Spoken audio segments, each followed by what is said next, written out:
Saat kita berpuasa, tubuh akan kekurangan air. Nah, kemudian tubuh mengirimkan impuls ke otak. Kita pun akan merasa kalau kita haus. Kemudian, syaraf akan berperan aktif dalam memengaruhi kelenjar hipotalamus. Selanjutnya, kelenjar hipofisis akan menghasilkan hormon antidiuretik yang berfungsi untuk menghambat atau menghentikan pembuangan cairan tubuh lewat urin. Jika kita minum saat berbuka puasa, impuls rasa haus akan berkurang dan hormon antidiuretik akan dihentikan.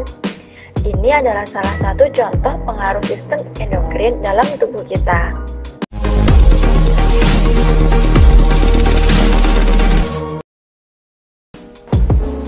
Hai, Assalamualaikum warahmatullahi wabarakatuh. Ketemu lagi sama Kak Sukma di Yuk Belajar Yuk. Nah, gimana nih adik-adik kabarnya hari ini? Semoga sehat selalu ya. Hari ini ada yang tahu nggak sih kita mau belajar apa? Belum tahu ya? Gini nih, kakak ada cerita. Kalian pernah nggak sih berpuasa? Kalau kalian udah gede, kalian harus berpuasa ya. Nah, ketika tubuh kita berpuasa, itu kita lebih banyak mengeluarkan air kecil atau sebaliknya. Nah, ketika kita berpuasa itu tubuh kekurangan air. Nah, dari situ tubuh mengirimkan impuls ke otak untuk mengaktifkan hormon antidiuretik. Nah, hormon ini itu mencegah tubuh mensekresikan air lebih banyak. Nah, nanti setelah kita berbuka puasa, kan kita minum tuh. Nah, otak akan memberhentikan kinerja dari hormon antidiuretik ini, sehingga buang air kecil kita menjadi normal kembali. Nah, ada yang tahu nggak materi ini dibahas dalam sistem apa?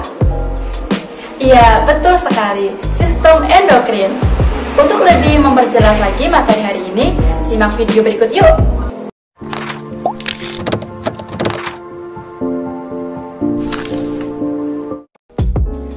Halo semua, oke kita mulai ya. Kalian tentunya udah tahu dong kalau terdapat sejumlah hormon di dalam tubuh manusia.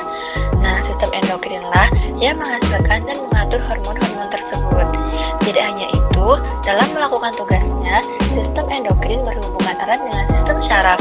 Kedua sistem ini akan saling mengontrol serta memadukan satu sama lain, sekaligus menjaga homeostasis dalam tubuh manusia. Sistem endokrin yang bekerja dengan sistem syaraf lazim disebut sebagai neuroendokrin. Berikutnya, fungsi sistem endokrin. Kelenjar endokrin yang disebut juga sebagai kelenjar buntu karena bermuara langsung ke dalam pembuluh darah ini akan mengekskresikan senyawa protein atau senyawa steroid dalam bentuk getah yang disebut hormon. Hormon bersama dengan sistem syaraf amatlah penting dalam mengatur pertumbuhan, keseimbangan internal, reproduksi, bahkan tingkah laku manusia. Ada beberapa kelenjar dalam sistem endokrin yang terbagi berdasarkan letaknya, yaitu kelenjar hipofisis atau pituitari, kelenjar tiroid, kelenjar paratiroid, kelenjar adrenal, kelenjar pankreas, kelenjar gonad, kelenjar timus. Nah, kita bahas satu persatu yuk. Kelenjar yang pertama yaitu kelenjar hipofisis. Terletak di dasar otak besar, kelenjar ini yang terbesar dan dapat memengaruhi aktivitas kelenjar lainnya. Kelenjar hipofisis terbagi menjadi 3 lobus dan masing-masing menghasilkan hormon yang berbeda. Yang pertama, lobus anterior menghasilkan hormon tiroksin, hormon adrenokortikotropin, hormon FSH, hormon LH, hormon ICSH, dan hormon prolaktin. Berikutnya, lobus intermedia menghasilkan hormon somatotrof dan hormon MSH.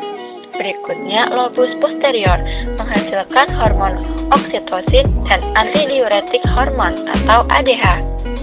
Selanjutnya, kelenjar tiroid atau gondok terletak di daerah leher dekat jakun. Kelenjar ini adalah yang paling kaya akan pembuluh darah. Kelenjar tiroid menghasilkan 3 hormon, yaitu hormon tiroksin, membantu dalam proses metabolisme, pertumbuhan fisik, perkembangan mental, dan kematangan seks. Triiodothyronin untuk mengatur distribusi air dan garam dalam tubuh. Kalsitonin untuk menjaga keseimbangan kalsium dalam darah.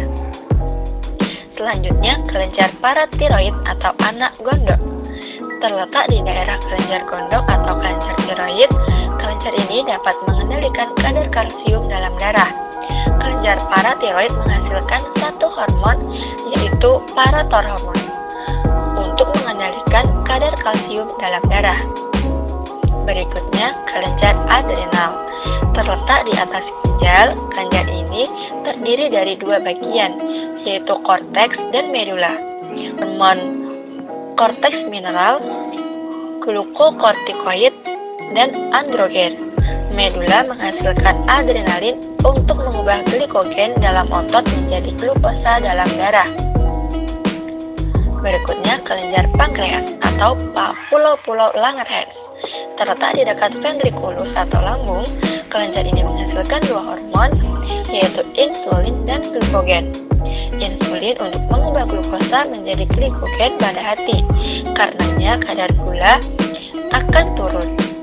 Selanjutnya, untuk glukogen mengubah glikogen menjadi glukosa, berkebalikan dengan insulin, karenanya kadar gula akan naik.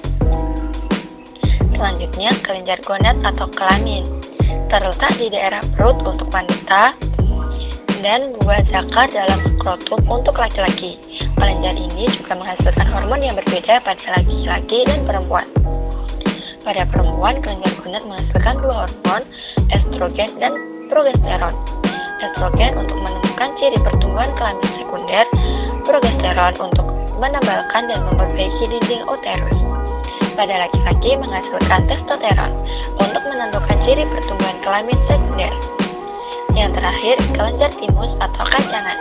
Terletak di daerah dada, kelenjar ini menghasilkan satu hormon, yaitu timosin, untuk membantu sistem kekebalan tubuh. Setelah kita membahas mengenai kelenjar pada sistem endokrin, selanjutnya kita membahas mengenai kelainan sistem endokrin. Nah, kelainan hormon ini dapat terjadi pada manusia karena adanya hipersekresi ataupun hiposekresi pada kelenjar. Kelainan karena hipersekresi pada kelenjar hipofisis ada gigantisme, pada kelenjar tiroid ada kemunduran fisik dan mental, kelenjar paratiroid terdapat kelainan tulang atau tulang rapuh, kelenjar adrenal ada virilisme.